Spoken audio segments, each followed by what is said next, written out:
Muito bem, senhores, vamos falar um pouquinho de Edson Fachin agora, produção? Vamos para o assunto do Edson Fachin, porque está pegando fogo nas redes sociais e a gente vai comentar aqui no 3 em 1. O presidente do Tribunal Superior Eleitoral, Edson Fachin, disse: quem trata das eleições são as forças desarmadas. A Justiça Eleitoral está aberta a ouvir, mas jamais está aberta a se dobrar a quem quer que seja tomar as rédeas, inclusive, do processo eleitoral. Declarou, inclusive, o ministro Edson Fachin à imprensa durante um evento no tribunal para alguns testes do sistema eleitoral. Essa fala do Fachin, Constantino, está repercutindo muito justamente por ter utilizado um trocadilho em relação às Forças Armadas, né? Como é que você viu isso? É provocação, não é? É provocação misturada com desespero e manipulação, né? Vamos lá, vamos voltar na cronologia, porque isso é importante. O ministro, o Supremo, o TSE, né? Eu estou enxergando tudo como mais ou menos a mesma coisa, porque tem essa interseção, convida militares para participar ali de um comitê de transparência. Para quê? Para dar um ar de tolerância, de transparência, de maior confiança no sistema, achando que eles vão ficar ali como papagaio de pirata, né? Como objeto decorativo. Aí, os militares vão lá e apresentam inúmeras sugestões, críticas para melhoria do sistema. O que faz a turma do TSE? Despreza tudo isso, chamando de opinião, né? Rechaça todas as sugestões oferecidas pela equipe técnica mais capaz do país, né, no setor público, porque ninguém pode achar que os técnicos do TSE são melhores do que aqueles que cuidam da inteligência militar e segurança das fronteiras e guerras cibernéticas do país, né? E depois ainda insinua, de alguma forma, que os militares são capachos do presidente Bolsonaro e acaba com essa cereja do bolo, né? Dizendo que a eleição vai se dar com forças desarmadas. Ô, Paulo, quando a gente olha essa cronologia toda, se alguém não alimenta a suspeita do que está acontecendo e não acha que aumentou o nível de suspeita depois de todas essas atitudes esquisitas, né? Essa pessoa está sendo muito, muito ingênua e bobinha. Então, assim, eu acho que vai chegar um ponto em que essa turma não precisa nem mais promover a eleição. Decreta logo o ladrão como presidente da República. Piperno, por favor. Não, Paulo, o Brasil é uma democracia que tem lá uma Constituição e a Constituição determina quais as obrigações da Justiça Eleitoral. A gente pode contestar ou não a utilidade dela, se esse modelo deve seguir, deve ser, enfim, perenizado. Então pode. Será que pode? Vamos ser presos daqui a pouco. A gente faz isso toda hora. Será? Aqui. Marco, tranquilo. Entendi. Agora, no governo do nefasto, nem tudo a gente pode questionar, porque aí ele tenta enquadrar em alguma lei, resquício da ditadura. Ainda bem que esse arcabouço jurídico agora diminuiu, né? Mas o fato é que, então, o ministro Fachin está zelando pelas atribuições, pelas obrigações que a Justiça Eleitoral tem que cumprir. Ora, ele vai, instala uma comissão em 2021 e convida os militares a participarem disso. Os militares, aliás, sempre participaram das eleições, mas agora, a partir do momento da instalação dessa comissão, então, instalou-se lá também um grupo de militares que, assim como uma série de peritos, uma série de especialistas, então teve a oportunidade de detalhar todo o processo eleitoral. Ora, esse grupo saiu de lá com dúvidas que foram enviadas para esclarecimento. A Justiça Eleitoral o fez, né? Bom que isso também fique muito claro. Só que aí também entra lá o ministro da Defesa, que resolve atravessar um pouco esse processo. Ou seja, baixa lá uma instrução para que as respostas não fossem mais endereçadas ao general que comandava a comissão, mas sim diretamente a ele. E esse general acabou sendo retirado do cargo e quase que simultaneamente reconduzido a esse cargo. Então, para que isso, né? Para que esse tumulto também, né? É claro que tem muita gente querendo estimular essa coisa de dúvidas em relação à lisura do processo eleitoral com interesses pouco nobres. Serrão, por favor. Editorial do Estadão, o Piperno hoje. Que você citou ontem. Você lembra que você citou o editorial do Estadão ontem que criticava o Lula? Quando critica o Lula, vale, né? É tucano. Por favor. Olha, O imortal Sérgio Porto, o famoso Stanislau Ponte Preta, se ele tivesse vivo hoje, certamente ele diria que estamos assistindo e vivendo um samba dos magistrados doidos. Isso que está acontecendo agora é absolutamente absurdo.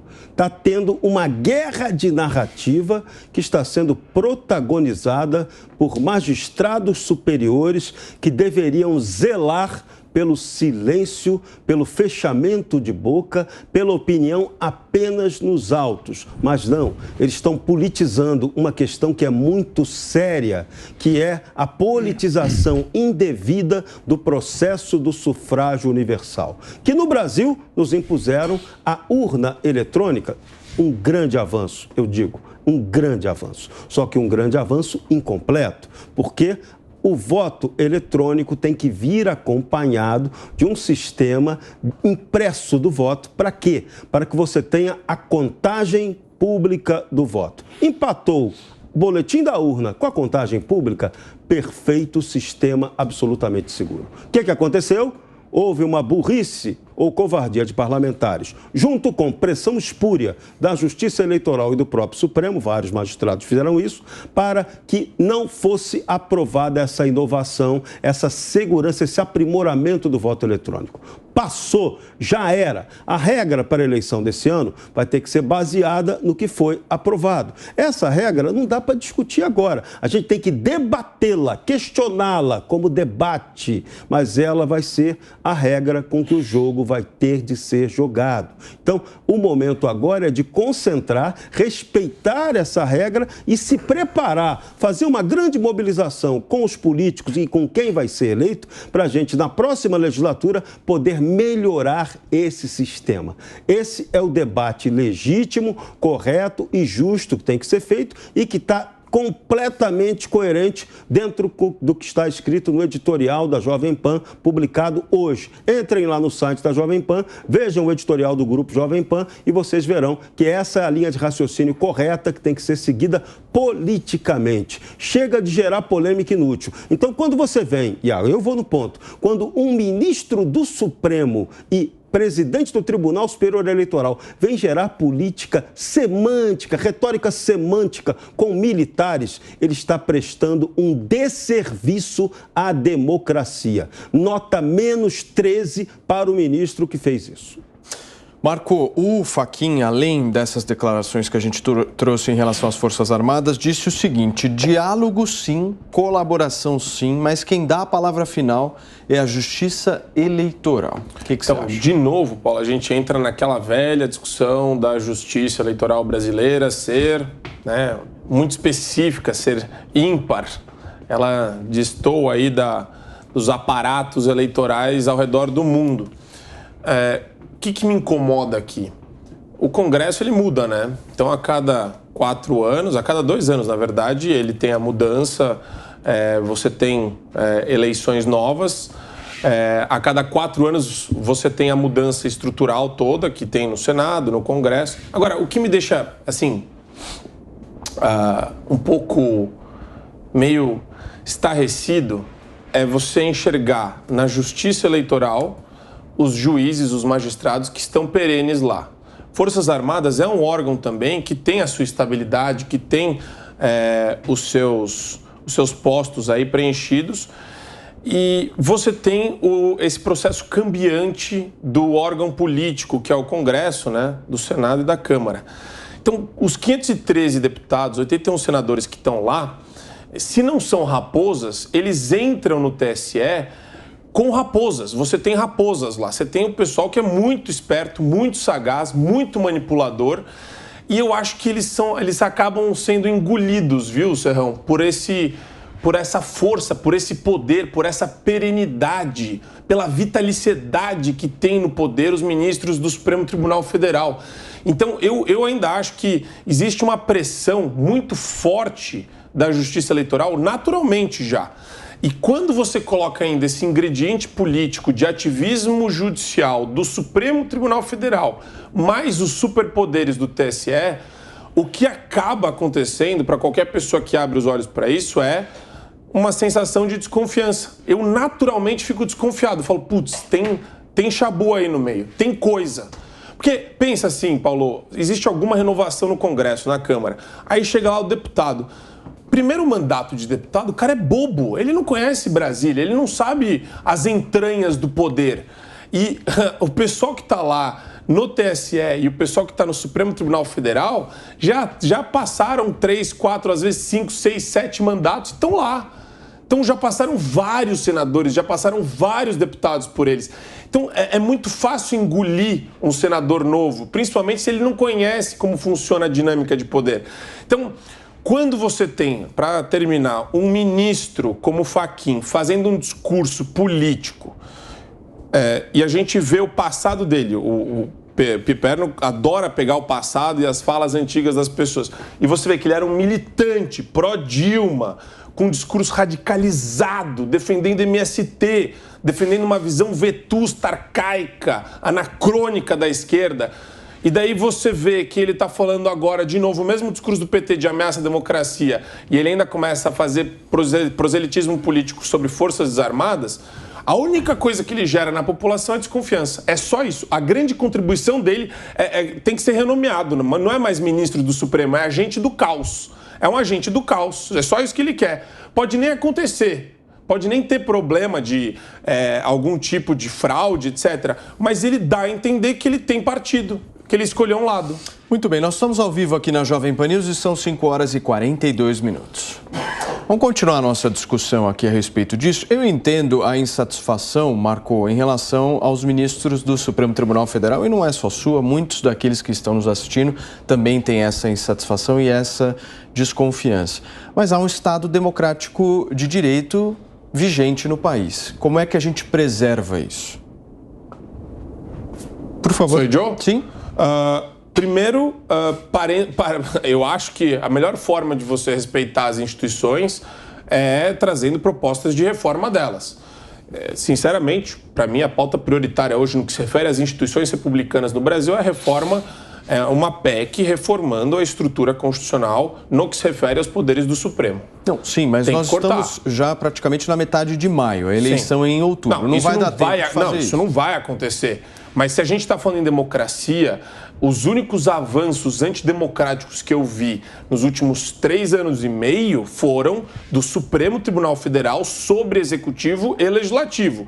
Os 2 elementos democráticos aí dos poderes estão sofrendo ataques do ambiente que não tem democracia, que não tem eleição, que é o judiciário. Então, quando você percebe que existe esse avanço, acho que para restaurar, para restabelecer a democracia, a gente tem que respeitar. O que está acontecendo direto no Supremo Tribunal Federal hoje? O partido perde votação no Congresso, vai para o Supremo Tribunal Federal e o resultado é outro. Isso daí é um tapa na cara da democracia. Se perdeu a votação, que é legítima no Congresso, vai lá um juiz numa canetada, são 11 ministros, vai um ministro numa canetada e reverte aquilo que foi feito no Congresso Nacional, você está deslegitimando todo o processo de votação. Mesma coisa o decreto de IPI.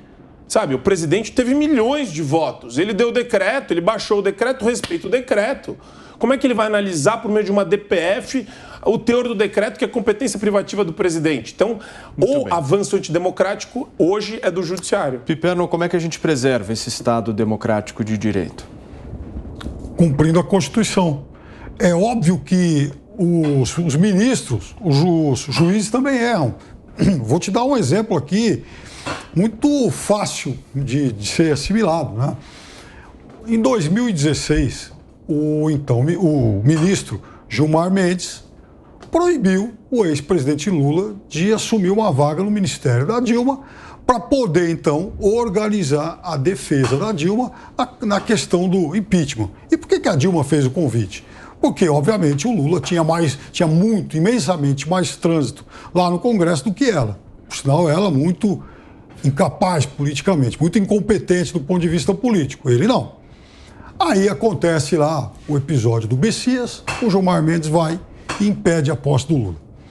A partir, inclusive, da divulgação ilegal dos áudios feito então pelo então juiz Sérgio Moro, que acabou sendo, naquele momento, advertido pelo ministro Teori Zavascki. Muito bem. Tempos depois, Isso lá por volta de 2019, Gilmar Mendes tinha reconsiderado a sua posição diante de tudo que ele viu e ouviu naquele tempo. E ele chegou, inclusive, a dizer que ele foi enganado pelos fatos, né? Que se fosse naquele momento ele teria agido de uma outra forma. Ou seja, os homens do Supremo também erram, mas não nesse caso do Fachin. O Fachin está fazendo, sim, a defesa correta da corte que ele preside e que vive todo dia, mas todo dia, sob bombardeio de aliados do presidente da República. O que, aliás, para a oposição é muito bom. É claro que isso traz, do ponto de vista institucional, é ruim, traz instabilidade ao ambiente político e tal, mas do ponto de vista eleitoral, para a oposição isso é muito bom. As pesquisas mostram aí que 70% da população apoiam as urnas eletrônicas, apoiam o processo eleitoral do jeito que é, confiam no processo eleitoral. Então, quem bate vai automaticamente atrair para si muito mais rejeição. Fala, Constantino. Seu microfone, Constant, por favor. Primeira coisa, Paulo, é como diria Ayn Rand, né? Cheque as premissas. Você começou afirmando que temos um Estado democrático de direito no Brasil. Eu coloco isso em dúvida, coloco isso em xeque. Né? Nós temos um Supremo ativista, militante, partidário, que dá palestra junto com turma com símbolo de maconha, que chama imitador de foca para fazer militância, que usa atriz que prega voto no Lula como garota propaganda para falar de urna. Quer dizer, é um escândalo. Em nenhum país sério isso acontece. Nós temos que checar as premissas. O Brasil não é um país sob Estado democrático de direito, não é um país sério. É um país dominado por uma bagunça total de gente que foi colocada por uma quadrilha nessa instituição tão importante e sabatinado por um Congresso sob mensalão, sob corrupção. Então, assim, vamos checar as premissas. Né? Tem jornalista preso, tem deputado com imunidade parlamentar preso, foi preso por crime de opinião, teve graça, indulto individual do presidente, que está sendo ignorado pelo mesmo Supremo. Então, assim, não temos Estado democrático de direito. Temos uma militância ativista partidária dentro do STF tentando derrubar um presidente. Ou será que eu preciso lembrar aqui a esdrúxula cena que envolveu o ministro Barroso e a deputada Tabata Amaral? Bancada, num evento bancado pelo homem mais rico do Brasil, que mora na Suíça, que disse que teremos um novo presidente ano que vem, e a sua cria política, que é a deputada, pergunta como é que faz para eliminar o inimigo. E o Barroso responde que o inimigo é Bolsonaro e que nós somos mais fortes, a democracia. É contra isso que a gente está lidando, Paulo. Isso não é Estado de Direito. Isso é outra coisa, é outro nome. Se eu falar que isso é Estado de Direito nos Estados Unidos e explicar o que acontece no Brasil, eu vou apanhar na rua. Então vamos começar checando as premissas aqui. O Brasil está dominado por uma turma que quer eliminar Bolsonaro do cenário político. E essa turma tem muito poder e está em tudo que é instituição. Aliás, parafraseando o Dirceu, nós podemos até perder nas urnas, mas não vamos perder o poder, que é diferente.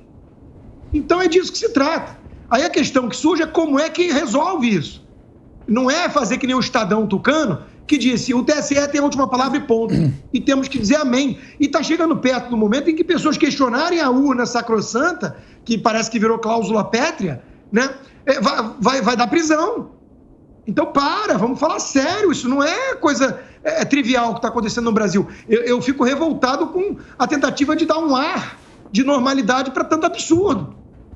Isso é muito absurdo o que estamos vendo no Brasil. Se a gente não falar sério, não tentar defender de fato a democracia dessa turma, aí o Brasil vai acordar um belo dia e não vai perceber como é que virou a Argentina, ou quiçá a Venezuela.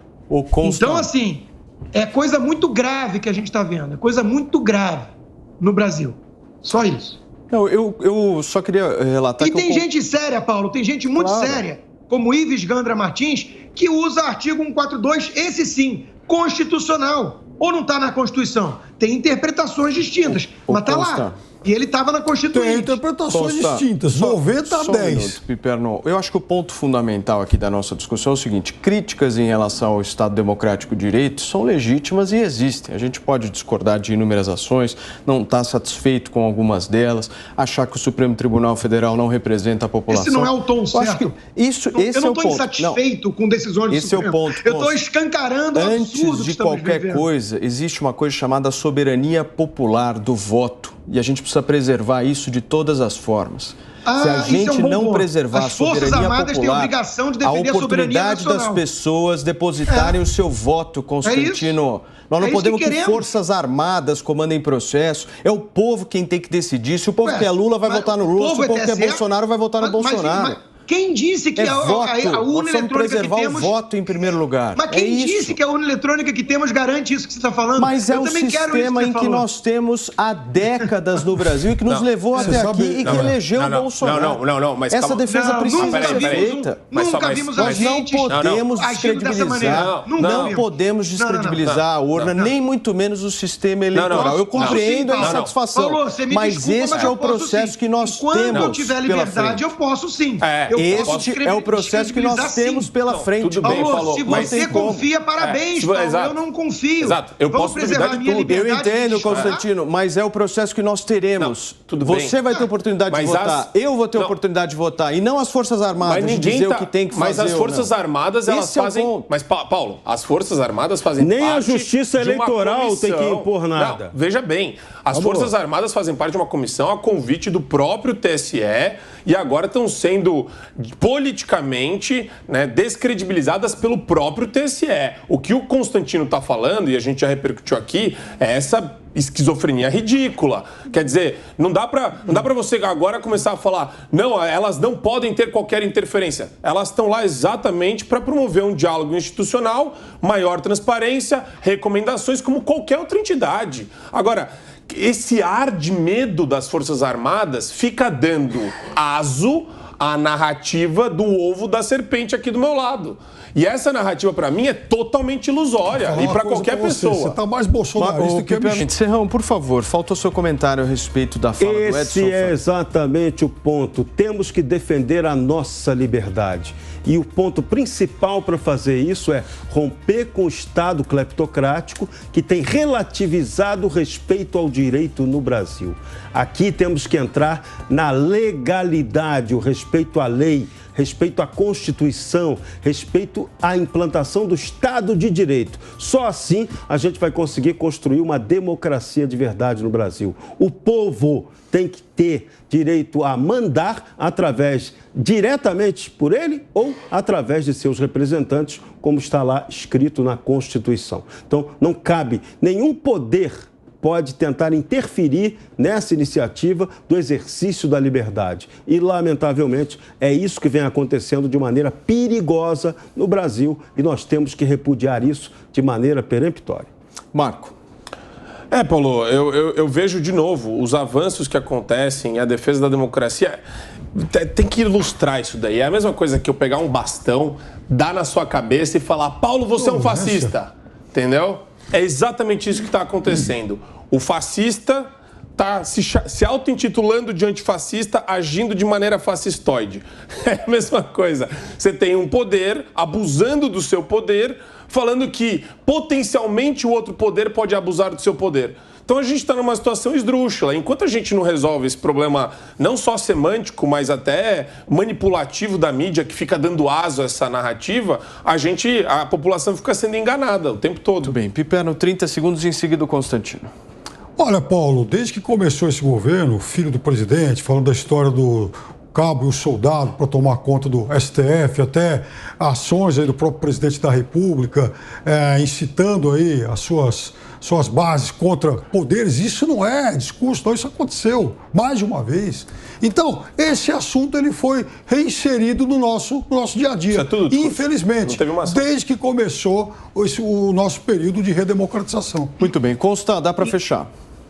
Enquanto eu tiver liberdade, eu vou repetir, eu não confio no nosso STF nessa composição. Eu não confio no TSE e eu não confio nas urnas sacrossantas, sagradas que só Brasil, Butão e Bangladesh possuem.